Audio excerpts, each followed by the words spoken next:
Hello everyone. Last video में हमने किए थे एसपीडीएफ ब्लॉक की प्रॉपर्टीज। आज जो हम करने वाले हैं वो है periodic trends in the properties of elements. Elements की जो प्रॉपर्टीज है उनमें पीरियोडिक ट्रेंड कैसे आता है, किस तरह से चेंजेस आते हैं जब हम ग्रुप या पीरियड की बात करते हैं। सो देयर इज रेगुलर, एक रेगुलर होता है वेरिएशन। किसमें होता है variation? In physical and chemical properties of elements. Elements की फिजिकल और केमिकल प्रॉपर्टी दोनों में एक रेगुलर वेरिएशन आता है। कैसे?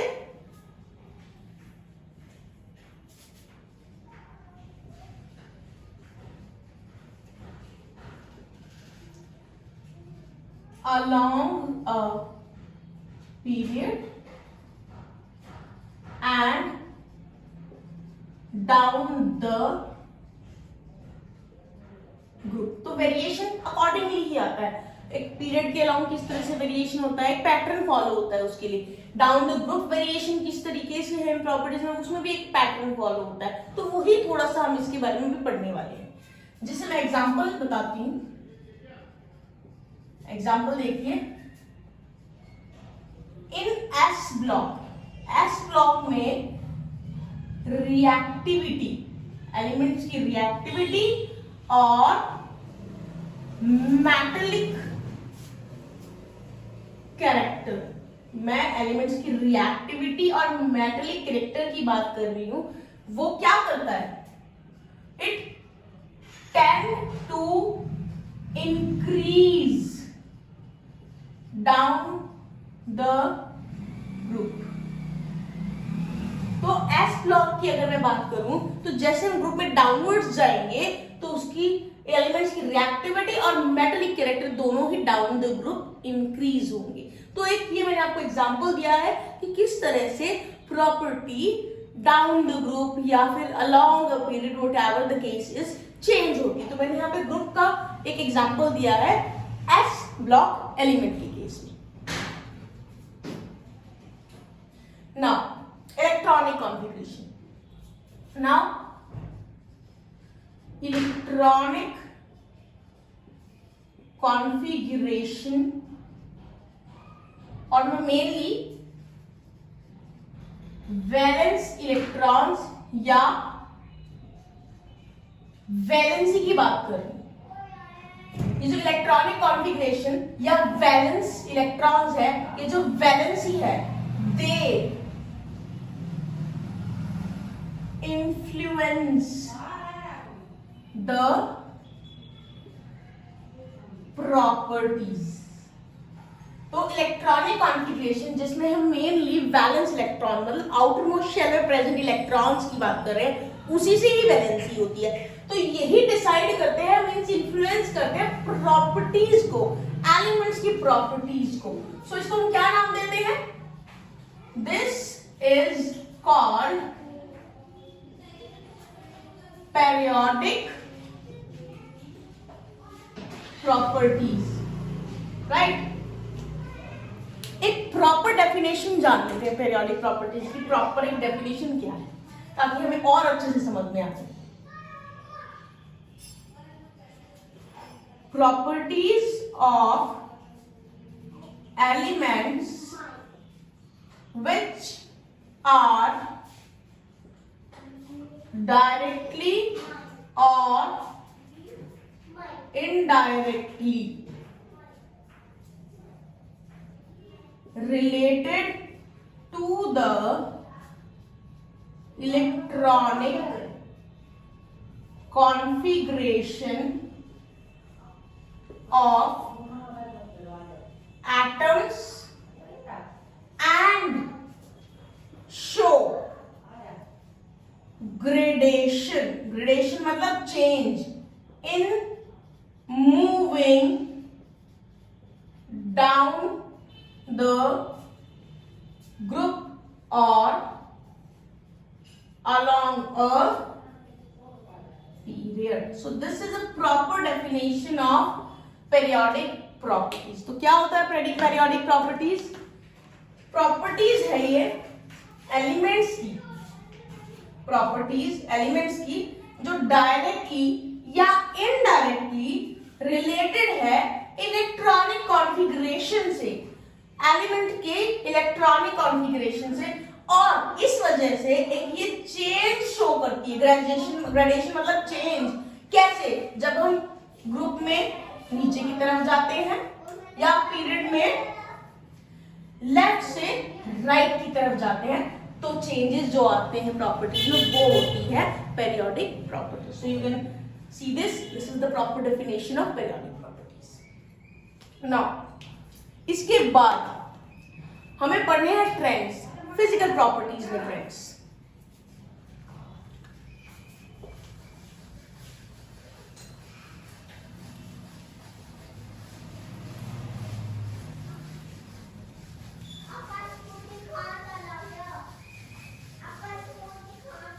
सो अब हम पढ़ेंगे trends in physical properties, right. So जो ट्रेंड्स है फिजिकल प्रॉपर्टीज में, वैसे मैं बता देती हूँ आपको कि क्या क्या होती है फिजिकल प्रॉपर्टीज में। इंक्लूड हम boiling point, density, enthalpy of fusion या वेपोराइजेशन,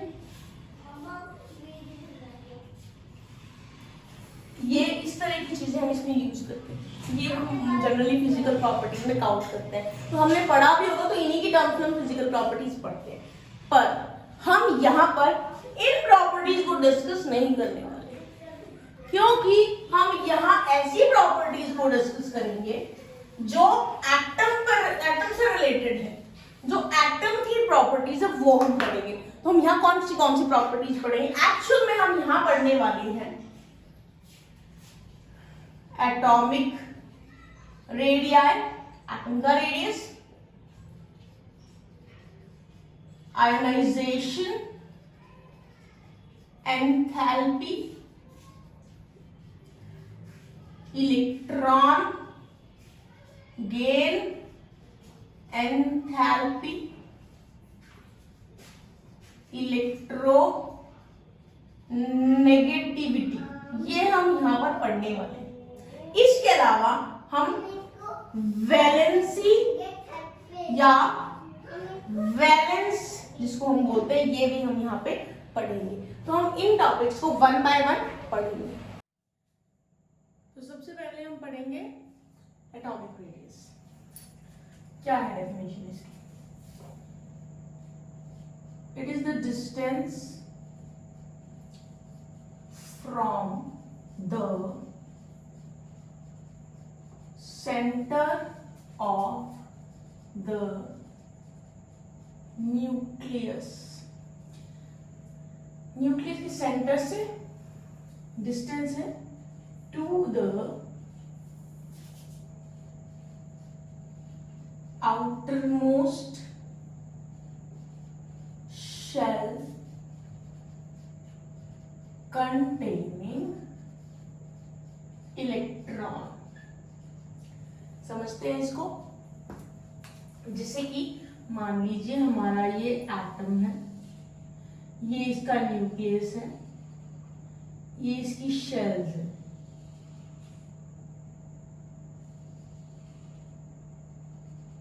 मैं इलेक्ट्रॉन्स शो कर रही हूँ इसमें,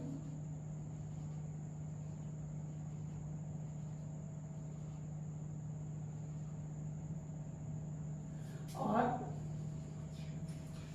ये हमारा एक एटम है जिसमें 3 शेल्स हैं और उसमें इलेक्ट्रॉन है। So what is atomic radius? It is the distance from the centre of the nucleus, ये आपका न्यूक्लियस का सेंटर हो गया, to the outermost shell containing electrons. तो आउटर मोस्ट शेल तो ये है और इसमें इलेक्ट्रॉन भी है, तो ये डिस्टेंस है यहां से लेकर के यहां तक। तो ये जो डिस्टेंस है ये आपका एटॉमिक रेडियस है, राइट। एटम के रेडियस को एटॉमिक रेडियस बोलते हैं, एटॉमिक रेडियस बोलते हैं। सो एक चीज मैं आपको यहां बताना चाहती हूं कि exact radius of an atom, मतलब atomic radius, can't be determine. आप नहीं डिटरमाइन कर सकते, एग्जैक्ट नहीं कर सकते। क्यों नहीं कर सकते? कारण है इसके लिए। सबसे पहले, atom do not have well defined orbit, and one thing more, probability of finding electron is never zero, and even at the large distance from the nucleus, probability of finding electron is never zero. So atom का हम क्यों नहीं define कर सकते exact radius? क्योंकि atom का कोई well defined orbit ही नहीं है।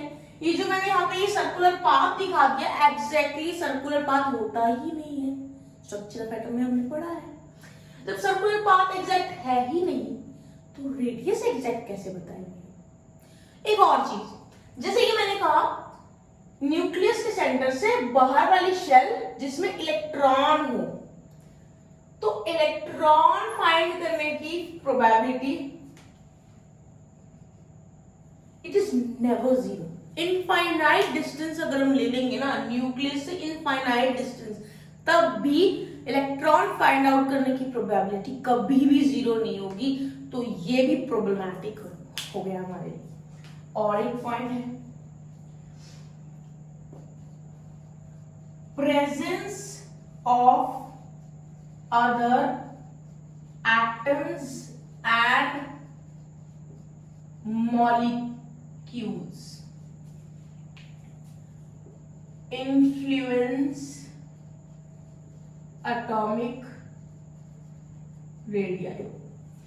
अगर जिस एटम का आप एटॉमिक रेडियाई निकालना चाहते हैं, अगर उस एटम के आसपास दूसरे एटम्स या दूसरे मॉलिक्यूल्स हैं, तब भी नहीं कर पाओगे आप उसका एग्जैक्ट एटॉमिक रेडियस डिटरमाइन। क्यों नहीं कर पाओगे? क्योंकि दूसरे एटम्स और मॉलिक्यूल्स के प्रेजेंस में उसे फोर्स झेलने पड़ेंगे, force of attraction, force of repulsion, right. तो उनकी वजह से उसके एटॉमिक रेडियस पे फर्क पड़ेगा, कुछ ना कुछ तो फर्क पड़ेगा। तो नहीं कर सकते हम डिटरमाइन इस कारण से भी। और एक कारण है,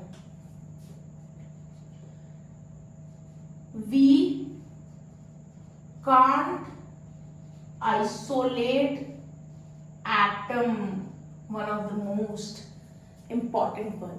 एटम को एक को आप आइसोलेट कर सकते हो क्या? आप एक एटम को उठा करके आप उसको चेक कर सकते हो? जैसे मान के चलो मेरे पास कोई सर्कल है, राइट, लाइक मैंने यही सर्कल बना दिया, तो मेरे पास ये स्टिल पोजीशन में है, मैं स्केल लूंगी और ऐसे करके मेजर कर लूंगी इसको, इजी। बट एटम जिसको आप देख ही नहीं सकते, उसको आइसोलेट करने का तो मतलब ही नहीं बनता। बहुत छोटा है एटम, बहुत ही ज्यादा, तो उसको आइसोलेट करके उसके एटॉमिक रेडियस को डिटरमाइन करना बहुत मुश्किल है।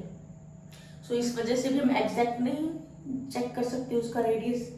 फिर एक और पॉइंट है, atomic size changes from one bonded state to another। मतलब अगर मैं एक ही एटम की बात करती हूँ तो अगर वो अलग अलग बॉन्डेड स्टेट में है तो उसके एटॉमिक रेडियस भी अलग अलग होंगी, क्योंकि जैसा कि मैंने आपको बताया कि प्रेजेंस ऑफ अदर एटम्स और मॉलिक्यूल्स इन्फ्लुएंस करते हैं उसके एटॉमिक रेडियस को।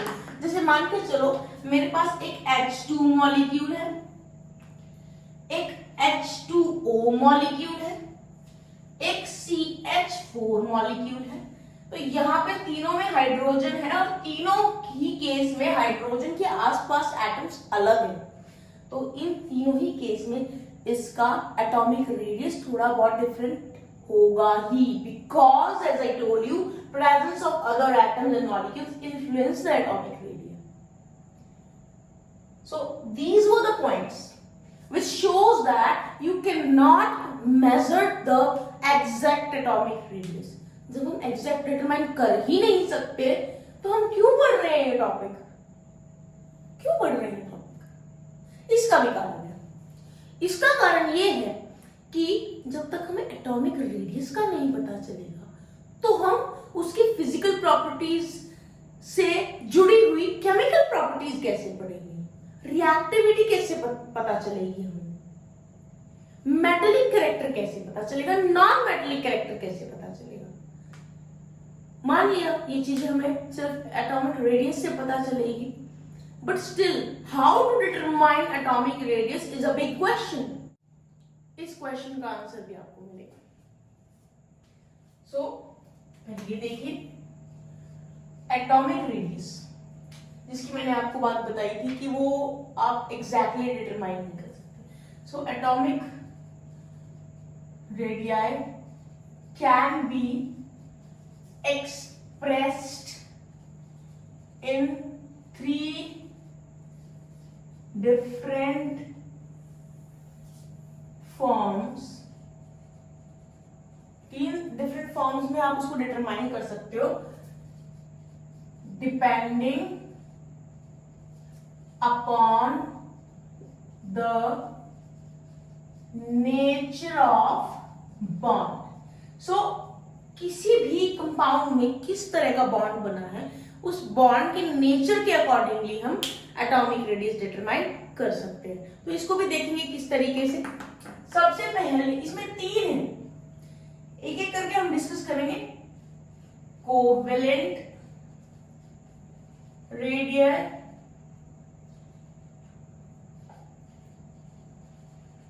van der Waals radii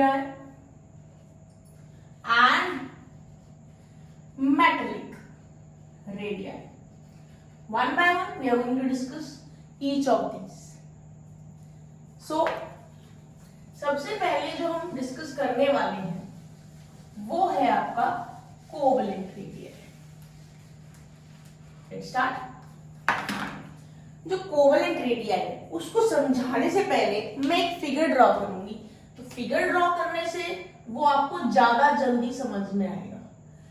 as we all know covalent bond में ओवरलैपिंग होती है, शेयर होता है इलेक्ट्रॉन का पेयर या इलेक्ट्रॉन के पेयर्स। तो ये शेयर होगा तो यहाँ पे कुछ पार्ट दोनों में कॉमन आएगा, राइट। तो मैं दोनों के न्यूक्लियाई बना देती हूँ, ये इसका न्यूक्लियर, ये इसका न्यूक्लियर। चलो ठीक है, उसके बारे में हम बाद में बात करते हैं। अब पहले लिखते हैं हम डेफिनेशन कोवेलेंट रेडियाई की, तब हमें समझ में आएगा एग्जैक्टली हमें करना क्या है। So let's start. Covalent radii क्या है? 1/2 the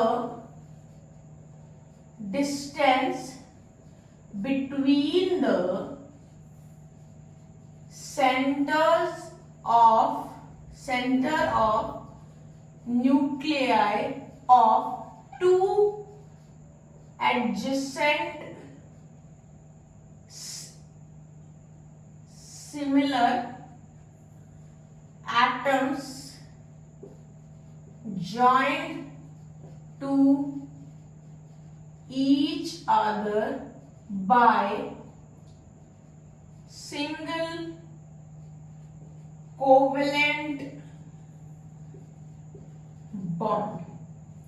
तो इसको समझते हैं। और उसमें एडजस्टमेंट करते हैं कि कैसे हमें इस चीज को एक्सप्लेन करना है। Let's start. As I told you, ये 1/2 है डिस्टेंस के, कौन से डिस्टेंस की, between the centre of nuclear of two adjacent similar atoms. तो ये दो सिमिलर एटम्स है, ये इनके सेंटर्स है न्यूक्लियर के, और इनको मैं जोड़ दूं तो ये distance between the centre of nuclear आ गया। इसका क्या करना है, 1/2, तो हाफ ऐसे हो गए। You will draw a line like this, and one thing more, they should be joined to each other by a single covalent bond। क्योंकि डबल या ट्रिपल कोवलेंट बॉन्ड हुआ तो ये वाली जो लेंथ है वो और छोटी हो जाएगी और हम इसका एग्जैक्ट रेडियस, एग्जैक्ट नहीं अप्रोक्सीमेट रेडियस नहीं निकाल पाएंगे, वो और ज्यादा एरर उसके अंदर आ जाएगा। सो यहाँ पे ये इतना जो डिस्टेंस है ये है रेडियस, कौन सा, कोवेलेंट रेडियस, राइट। अब इसमें मैं एक चीज और बताना चाहूंगी, फॉर्मूला भी हम इसको फॉर्मूले के फॉर्म में भी इसको हम लिख सकते हैं। तो आप फॉर्मूले के फॉर्म में लिखोगे तो कैसे आ जाएगा, आर कोवेलेंट लिख देती हूं मैं आपके लिए, R covalent is equal to internuclear distance between two bonded atoms divided by 2। एक फैक्ट है इसके बारे में, फैक्ट है covalent radii is little less than actual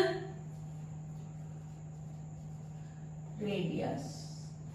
Covalent radius is little less than the actual radius। और शायद ये चीज आपको यहां दिख ही गई होगी, क्योंकि अगर आप इसको ध्यान से देखोगे तो रेडियस तो इसका यहां से यहां होना चाहिए था ना, जो कि हम आइसोलेट करके तो निकाल नहीं सकते, इसलिए हमने बॉन्डेड स्टेट में लिया है, distance between the two nuclear, right. So यहाँ पे इतना रीजन जो ये मैं अब शेड करने वाली हूँ, इतना रीजन जो है ओवरलैप्ड फॉर्म में है, और ये रीजन थोड़ा सा कम डिटरमाइन होता है क्योंकि इतने ओवरलैप रीजन का हाफ ही पोर्शन इसमें ऐड होता है रेडियस में। क्या आप उसको नीचे से हाफ, ऐसे ऊपर से नीचे हाफ कर रहे हो ना, तो जो रेडियस इतना होना चाहिए था वो इतना रह जाता है, लाइक दिस। तो इतना रेडियस कम होता है, तो covalent radius due to the overlapping और due to the common portion is little less than the actual radius, right. So ये चीज हमें पता होनी चाहिए। ये हमारे कोवेलेंट रेडियस की बात होगी। नेक्स्ट जो हमें पढ़ना है वो है van der Waals radius.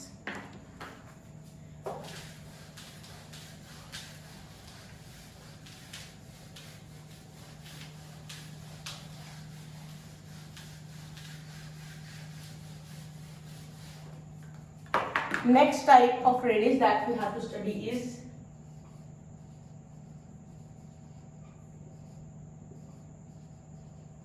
van der Waals radii। So इसके लिए मैं पहले फिगर ड्रॉ कर देती हूँ, then you will be able to understand this in a better way।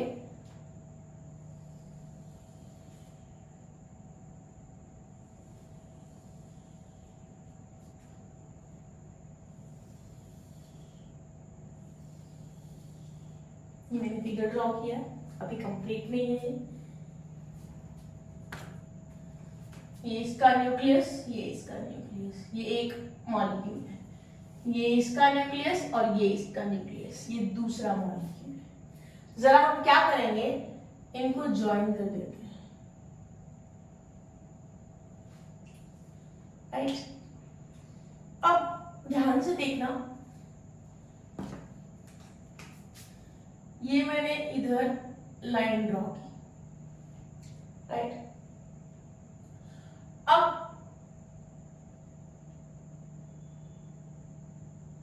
ये जो डिस्टेंस है ये वाला,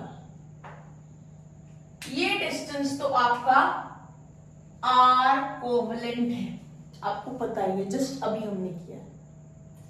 लेकिन यहां पर ये जो डिस्टेंस है यहां से यहां तक, ये वाला डिस्टेंस, ये आपका आर वेंडरवॉल्स है। फिगर आपने देख ही लिया है। अब मैं आपको जरा इसकी डेफिनेशन बता देती हूँ, then it will be more clear to you. What is van der Waals radius? It is the half of the internuclear distance between two similar adjacent atoms belonging to the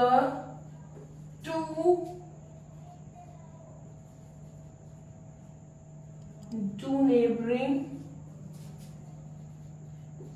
molecules of the same substance, and that also in the solid state only. Solid state में क्यों, वो भी मैं आपको बताऊंगी, just wait.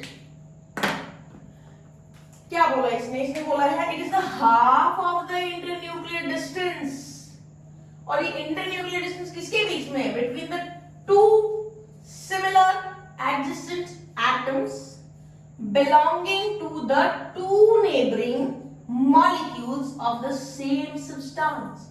तो ये जो दो मॉलिक्यूल्स मैंने ड्रॉ किए हैं यहाँ पर, ये दो मॉलिक्यूल एक ही सब्सटेंस के हैं, और इसमें ये एटम, ये एटम, ये एटम और ये एटम सारे सिमिलर हैं। अगर सारे सिमिलर होंगे तभी तो ये इधर और इधर सेम आएंगे।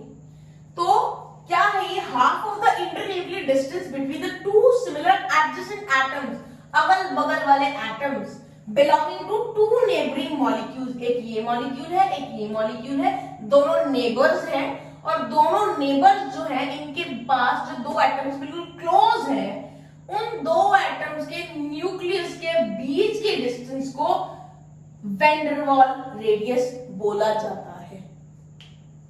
दो मॉलिक्यूल और दो मॉलिक्यूल्स में जो एटम्स, सिमिलर एटम्स एक साथ दिखाई दे रहे हैं, उन सिमिलर एटम्स के न्यूक्लियस के डिस्टेंस को हम वैन डर वाल रेडियस बोलते हैं। I think it is clear.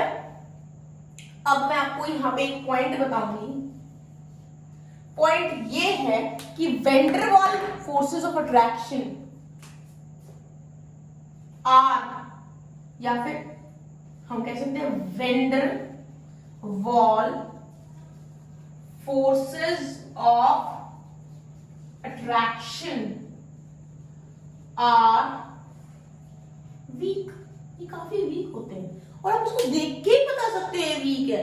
क्यों वीक है ये? क्योंकि इनके बीच में डिस्टेंस है। अगर ये स्ट्रांग होते तो ये क्लोज नहीं होते क्या? जैसे दो फ्रेंड्स होते हैं, बेस्ट फ्रेंड्स होंगे तो उनकी बॉन्डिंग स्ट्रांग होगी ना, इकट्ठे रहेंगे।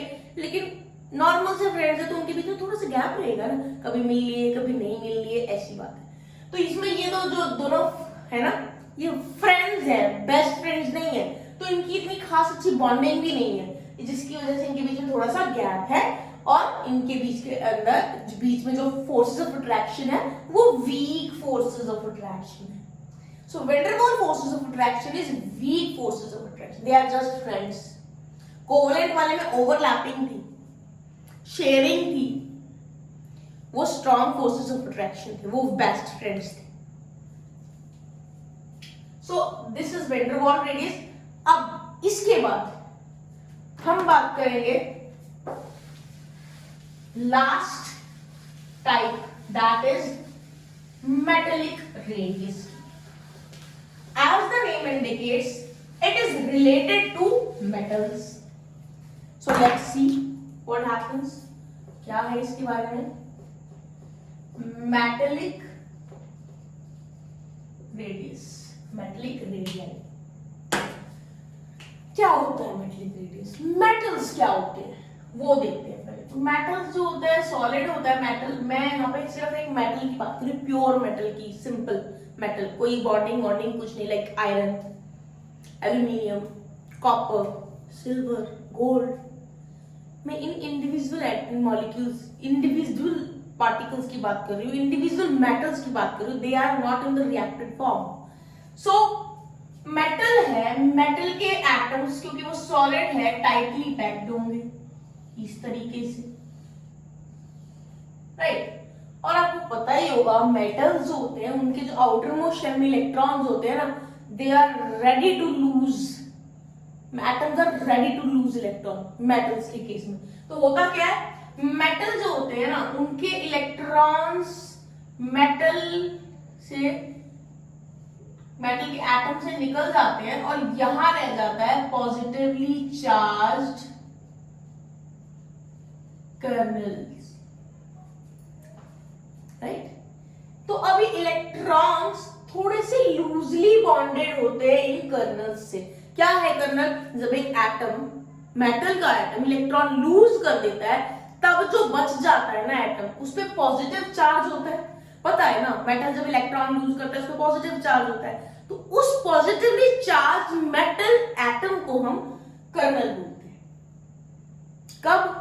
जब वो आयनिक फॉर्म में नहीं होता, सिर्फ ऐसे होता है. जब वो आयनिक फॉर्म में है, कोई कंपाउंड बना रहा है, तब हम उसको कर्नल नहीं बोलेंगे, तब हम उसको आयन बोलेंगे, केटायन.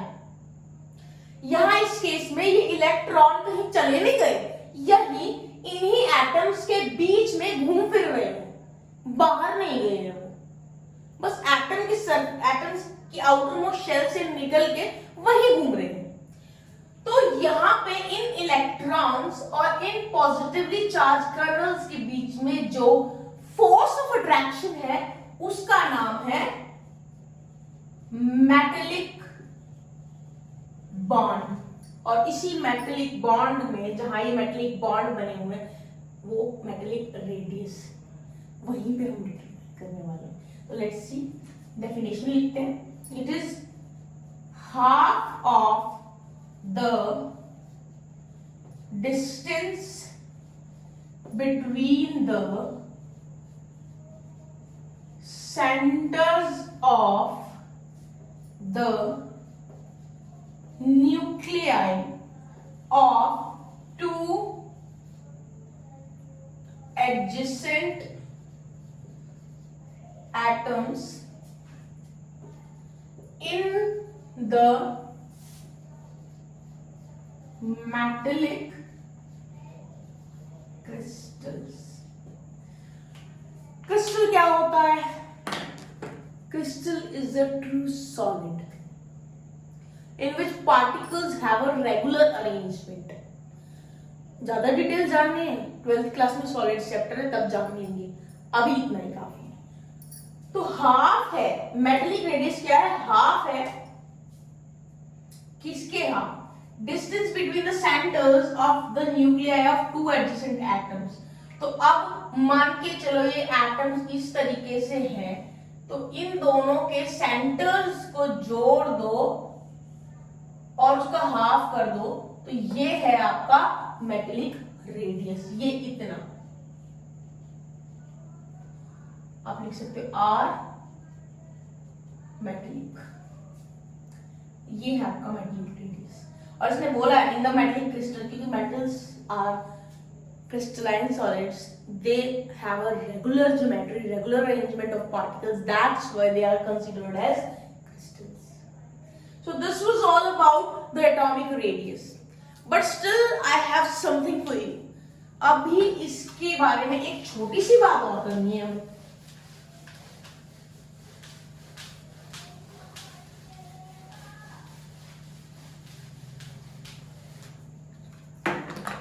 हमने पढ़ा था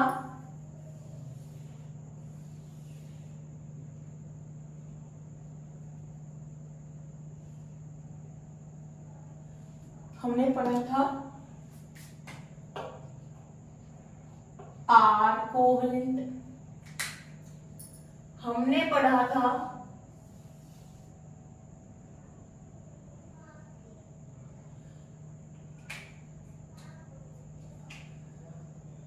हमने एक चीज और पढ़ी थी, हमने पढ़ा था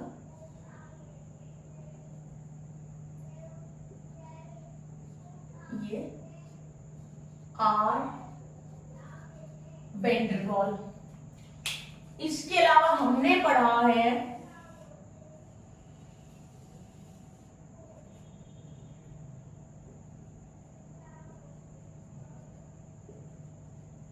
ये इधर आर मेटेलिक पढ़े ना अभी हमने। तो जरा इनको हम इनके बॉन्ड लेंथ के बेसिस पे डिफरेंशिएट। तो सबसे ज्यादा डिस्टेंस होता है वैन डर वाल रेडियाई के बीच में। जो रेडियाई होता है ना वैन डर वाल, सबसे ज्यादा लेंथ इसकी होती है, उससे कम मेटेलिक रेडियाई और उससे कम कोवलेंट रेडियाई। तो आप देख ही सकते हो, ये देखिए मेटेलिक रेडियस में ये टच कर रहे हैं आपस में, वैन डर वाल में बीच में गैप है, कोवलेंट में गैप नहीं, उल्टा ओवरलैपिंग है। तो ये छोटा हुआ सबसे, ये इंटरमीडिएट हुआ और ये बड़ा हुआ। इसी के अकॉर्डिंगली अगर मैं फोर्सेस ऑफ अट्रैक्शन की बात करूं तो स्ट्रॉन्ग फोर्सेस ऑफ अट्रैक्शन होंगे कोवेलेंट बॉन्ड के अंदर, उससे वीक होंगे मेटेलिक बॉन्ड के अंदर, और सबसे वीक होंगे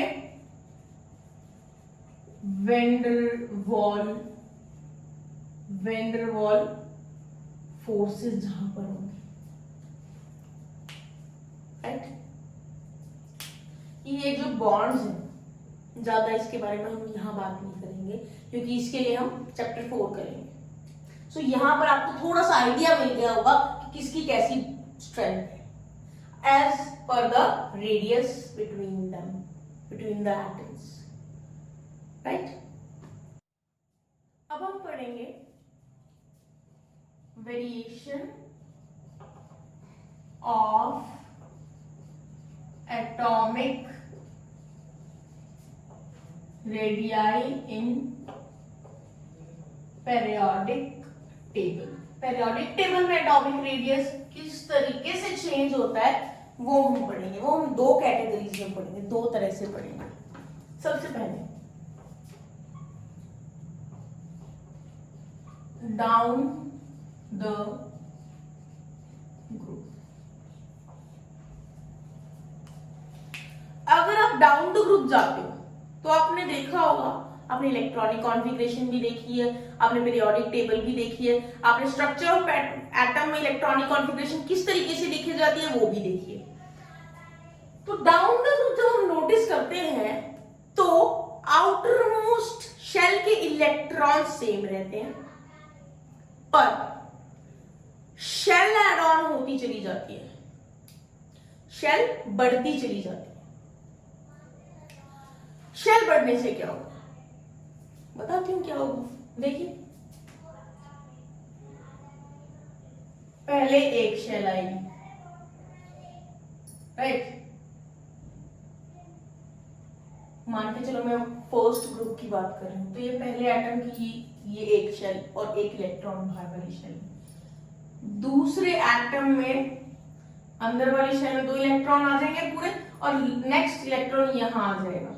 ये दूसरे एटम में, मैं इसको अलग ड्रॉ करती हूँ, then it would be clear to you, आप उसको डिफरेंशिएट कर पाएंगे।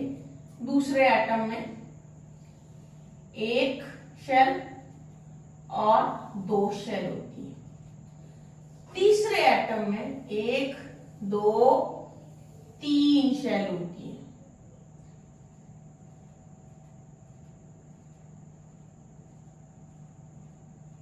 इस तरीके से, और मैं नहीं बनाऊंगी, शायद इसी से क्लियर हो जाएगा। तो मैंने ये फर्स्ट 3 एटम्स की इलेक्ट्रॉन डिस्ट्रीब्यूशन बनाई है आपको ऑर्बिट्स के अंदर, ऑर्बिटल्स के अंदर कि किस तरह से इलेक्ट्रॉन्स होते हैं, वो दिखा रही हूं मैं यहाँ पे आपको। तो जैसे कि मैंने कहा, डाउन द ग्रुप एक एक शेल ऐड होती चली जाती है। देखो पहले एक शेल थी, अब 2, फिर 3 और आगे 4 और 5 भी होंगे, राइट। तो मुझे देखने से ही लग रहा है कि डाउन द ग्रुप क्या हो रहा है, ये है इसका रेडियस, ये है इसका रेडियस, ये है इसका रेडियस। तो डाउन द ग्रुप रेडियस बढ़ रहा है ना, due to the addition of shell.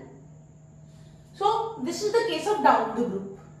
अब मैं अलोंग द पीरियड की बात करती हूं।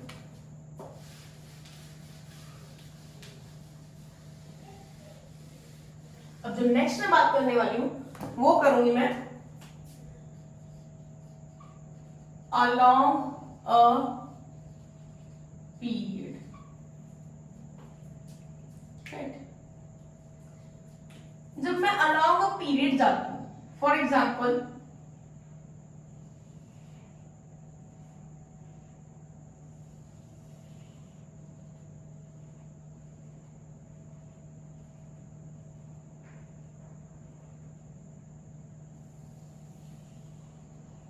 ये मैं तीसरे पीरियड की बात कर रही हूं। ये कॉन्फ़िगरेशन होगी फर्स्ट ग्रुप वाले एलिमेंट की।